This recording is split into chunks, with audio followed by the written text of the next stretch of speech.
First of all, the first thing you got to do is you got to give Michigan credit. That's a good football team. That's a mature football team, one of the oldest teams in the country, one of the most mature teams in the country.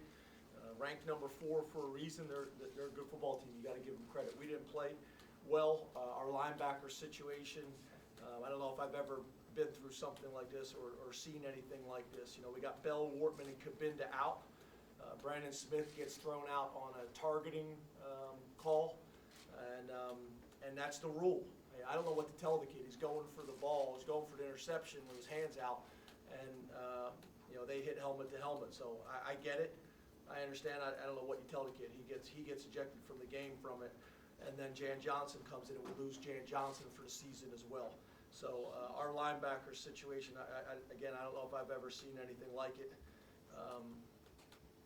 So you got to give Michigan credit. Number one, they were physical on both fronts. O-line, they were physical, big, strong, physical, and then on the D-line, the same thing as well. And you know, they're going to do some things defensively, high risk, high reward, load the box. They got one of the more talented secondaries in the country. We had a hard time with their D-line, and then you combine that with all the pressures and blitzing they did. You know, we took some shots down the field late. Probably need to take more of them. Open up the questions. James, over here.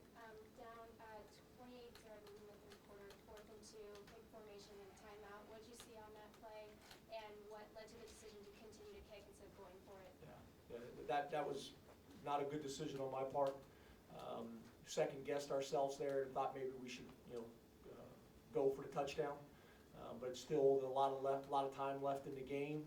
And you know, obviously didn't want to take the penalty and take us out of the situation of going for a touchdown there, but then had a discussion and everybody felt like we needed to take the points at that point with a lot of time left in the half. If you're going to kick the field goal, obviously we should have took the penalty and kicked the field goal, but we, you know, I second guessed myself there going for a touchdown, try to get back in the game, but if you come up with no points, we didn't think that was the right thing to do. James, in the first quarter, you're at the Michigan 42, you're down. With the defense, obviously we know your defensive situation. 4th and 5, what went into that decision to go for it? Same deal. We were having a difficult time stopping them. They were able to control the ball, control the line of scrimmage, run the ball, play action pass. We weren't able to get pressure on their quarterback when we did. We had a couple opportunities for tackles for loss and sacks, and he always seemed to get out of them. So I just felt like, you know, we needed to try to make a move on offense and try to get some points and be aggressive when it didn't look like at that point we could slow them down on defense. James, what do you think about the job Blake Gillikin did today for you guys? Yeah, I think Blake has been you know, one of the more positive things all year long. Number 5 has been an issue for everybody. Peppers as a return man. You know, we had the one, not the way you want to start the game, you know, backed up in your own territory, tight punt. Whenever you go tight punt, you're protecting and not covering, and that's the last thing you want to do with Jabril Peppers back there is kick it without any gunners on the outside running down the field getting his face. After that, I thought we did a pretty good job, but that was not a great way to start the game, and they were able to get a big return up the middle. So, you know, I thought Blake is doing a nice job and did a nice job for us today. Can you compare this game as far as the non-competitiveness of it to anything that in your past, either as an assistant or a head coach, and what did you do then, or what did your staff do then to keep the team buoyant? What I did learn a long time ago is when you play ranked teams, there's a difference between playing ranked teams and top 5 teams. There's a dramatic difference. Difference between the 16th or 20th ranked team and the 25 ranked team is not significant, but those top 5 teams are top 5 teams for a reason, and they played like it today. So, you know, that's what we're trying to do. We're trying to build this program the same way, where we can be dominant in all 3 phases, and we got a lot of work to do still, and we're going to continue to focus on that. We're going to get better at practice. We're going to continue to develop our guys. You know, they're hurting in that locker room right now. So are the coaches, and physically hurting and you know, emotionally hurting. But we're going to come back to work on Sunday and continue to work to get better. I wanted to know what your approach, though, is it any different than any other week when something like this happens? You talk about this week coming up? Yeah, like Monday, Tuesday. Are you going to do anything different just because of? Yeah, as of right now, no. You know, we have our plan, obviously, between now and tomorrow morning. That could change. I doubt it. We'll fly back, we'll watch tape on the plane, the coaches, we'll grade the tape, we'll come in on Sunday, make the corrections. Obviously, the injury report will affect how we practice or what we practice, like it always does. We got some decisions to make on the defensive side of the ball, especially at linebacker. Anything else for Coach? James, you knew the defense might have some issues because of the injury, but your offense with 10 points, 199 yards, did you expect more production from them?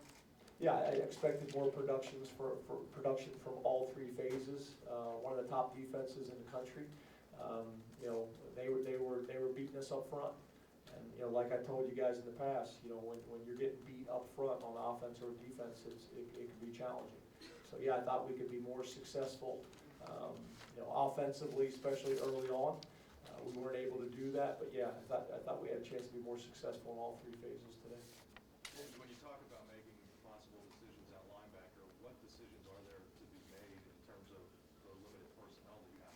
We're just gonna have to keep moving guys. Right now we're gonna have a hard time practicing with the number of guys that we have. So we may have to continue moving guys, different positions. That's what we're gonna have to look at right now. So again, I don't know if I've ever seen anything like this before. So it is what it is. We got to find a way to solve the problem. James, first 3 quarters, neither Chris or Deshaun had a catch. Was there a way that you could maybe work them open just for a short game to have them just catch that first one and give them a little confidence? Well, yeah, yeah. Typically, the way to do that is when you get free access, you throw hitches and things like that. But they weren't doing that. They were playing man coverage. So if you're going to play man coverage and you're going to get pressed, you're going to have to run crossing routes and you're going to have to go vertical. When we called crossing routes, Trace was having a hard time holding onto the ball long enough to allow them to cross. That didn't happen. So we were getting pressure. Guys were coming clean sometimes. 73 Hurst, I thought, had a really good game. Taco Charlton had a really good game for him. But yeah, they're the two ways. You can take shots down the field or crossing routes and pick routes and things like that. That's what we were calling, but we couldn't protect long enough to be able to do that. What was the explanation you got on Smith targeting ejection? Did they tell you anything different after they watched the replay or no? No, it's the right call. If you have helmet-to-helmet contact with a defenseless player, there's no gray area. There's no intent. My argument is we have just as much of a right for the ball as they do, and you see clearly he put his hands out going for the ball, but that's not how the rule is written. That would factor in intent, and it doesn't factor that in. If there's helmet-to-helmet contact with what they categorize as a defenseless player, it's a penalty. So again, I don't know what you tell the player. He was going for the ball. The ball was low, so that made him go down low, and there was helmet-to-helmet contact. So it is the right call. Anything else for Coach? James, have you guys kind of settled on Miles back there as kick returner? Is that we saw him all day today? Is that the... Yeah, we this week we had planned on giving him an opportunity to return some more kicks.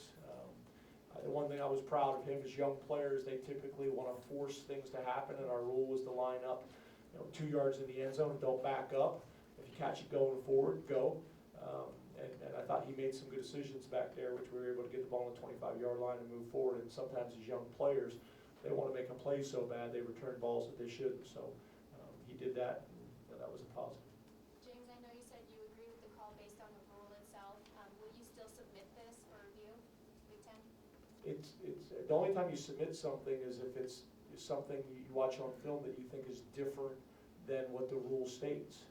That's what the rule states. If you have head-to-head contact with a defenseless player, it's a penalty. So there's nothing to really discuss. Even if you look when they went and reviewed it, it didn't take very long. They're going to look for helmet-to-helmet contact, and it's over. Again, the thing that we're all looking at, the thing from a Penn State's perspective, is intent. Well, intent has nothing to do with that rule. Had Cooper really taken any reps at middle linebacker before in practice or anything? What do you tell a guy when he's forced into this position? Yeah, Coop's been a guy that's always played the will and then backed up at the mic, and he's gotten some reps there. But obviously, not to the degree that he took today. So we need to continue to give him opportunities to get reps in practice and get more confident at that position, calling the defense. and then obviously the same thing we're gonna have to do with some of the other guys as well. James, Rich, in the last short time that Jen was in the game, how do you think he did, and what do you feel for him getting his first opportunity to play, and then what happened? Yeah, to be honest with you, I saw him early on flash, make a couple tackles, but besides that, I know you guys hate when coaches say I have to look at the tape and decide, but I couldn't tell you. I know I saw him make a couple plays early on, and then he got hurt,